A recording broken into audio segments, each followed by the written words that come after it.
Hey guys, hey, welcome back. Man, it's good to be back with you guys. Man, I tell you. So, just kind of give you guys a little update. Listen, I can't believe I start next week my next semester of grad school and I'm getting into some of the advanced stuff like advanced patho. Listen, if you guys can see this book right here, this ginormous book, this is advanced patho I got to take. So, as you guys can see, man, look, it's about to get real for me. So I just thought I'd go ahead and share that with you. But the reason I'm having this podcast today is that I wanted to kind of address a question I got. And this question was probably one of the best questions I've gotten so far. And the question was, what would you recommend to someone who's already an EMT considering going to nursing? Should they go paramedic or look for a nursing program and just start a 2-year program? This was a lot to unpack. I wrote a pretty detailed answer, but I thought I might do better if I can just come and just kind of talk about it a little bit. So I just want to first start off by saying to this question, my first question I would want to ask you is, what is your goal? The reason why I'm asking is there any particular area of nursing that you feel that a paramedic would help you? For example, here's the pros of being a paramedic slash nurse. Your medic experience will help you with things like your drips or your cardiac meds or 12 lead interpretations, IV skills, those things. Yeah, your paramedic skills can help you, especially when you start to look at things like the way you assess your patient.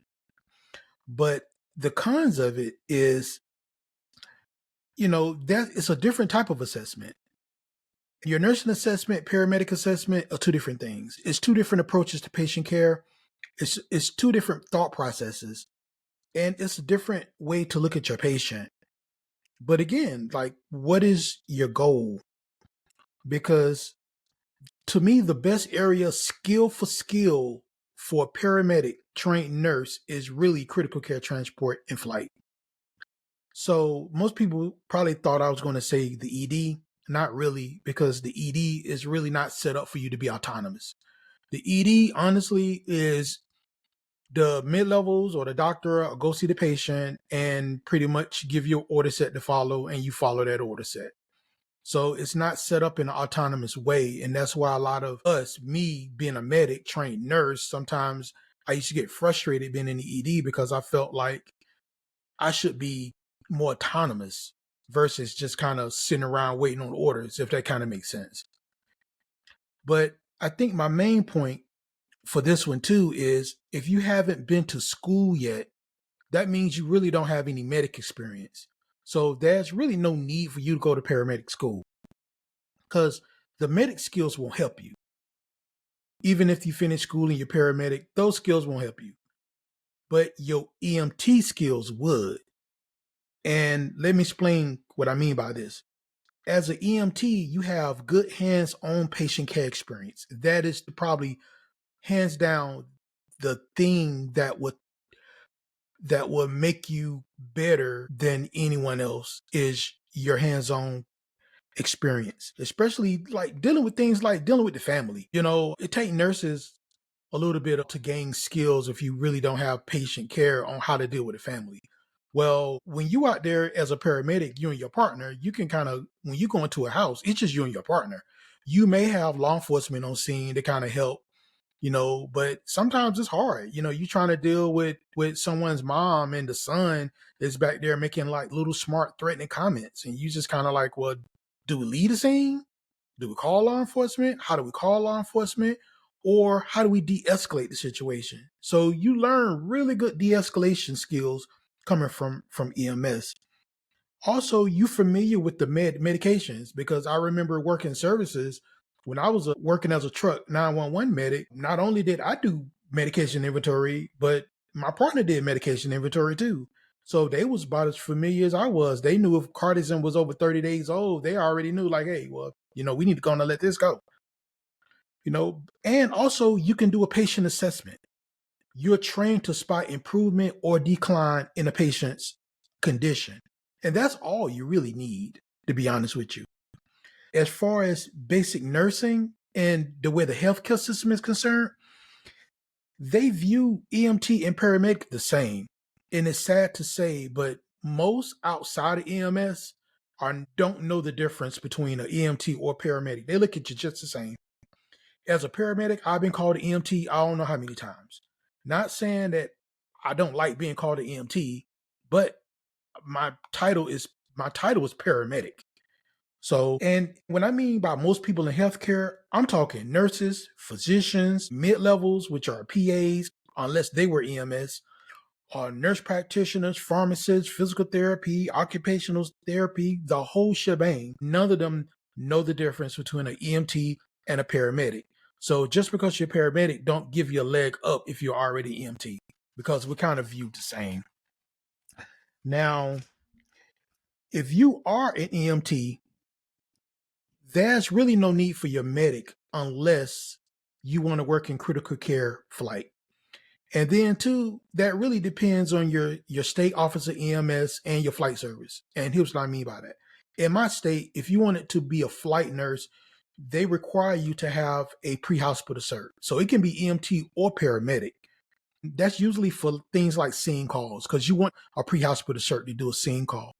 So most services here where I am, most hospital systems tend to fly medic RN, because the traditional sense is your medic will take the scene call, whereas your RN is more ICU based and they can do the inter-facility transport. But all in all, the medics and nurses do the same job, if you kind of understand what I'm saying.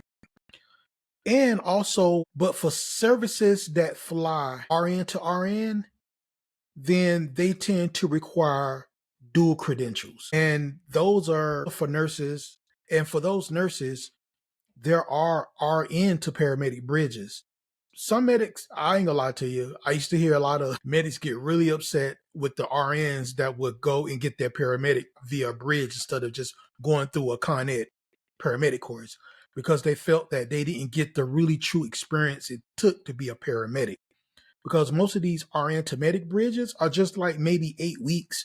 It's online didactics, and you may do a couple of weeks clinicals. And that's kind of scary to kind of think of, hey, you got a medic that may say, hey, I want to work a little bit in 911, and they only got 8 weeks of, medic training and online and a couple of weeks of truck clinicals. Kind of looking at them in a different light. Me, I'm not partial. I see the pros and cons to both. I don't want to dig too far into that because that's really subjective.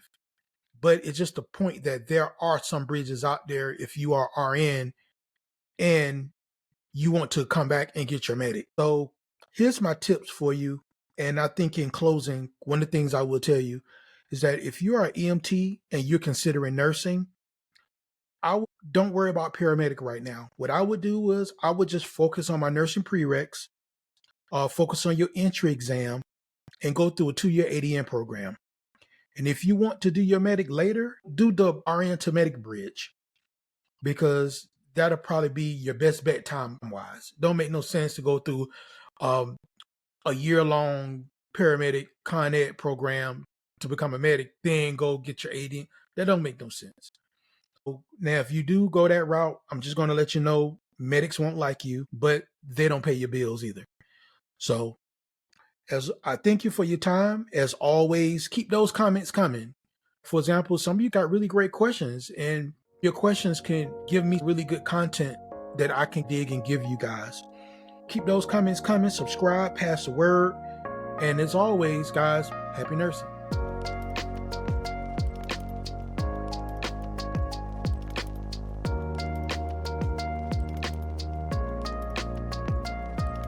I just wanted to take a moment to let you know how much I really enjoyed your support. If you've been listening to me for a while, I'd like to hear from you. So just leave a comment from time to time, hit the like button, and just let me know that you really enjoyed this episode. Make sure that you share the episode with others, and of course, subscribe and follow me. My goal is to help as many people as possible make the transition from paramedic to RN. So thanks as always.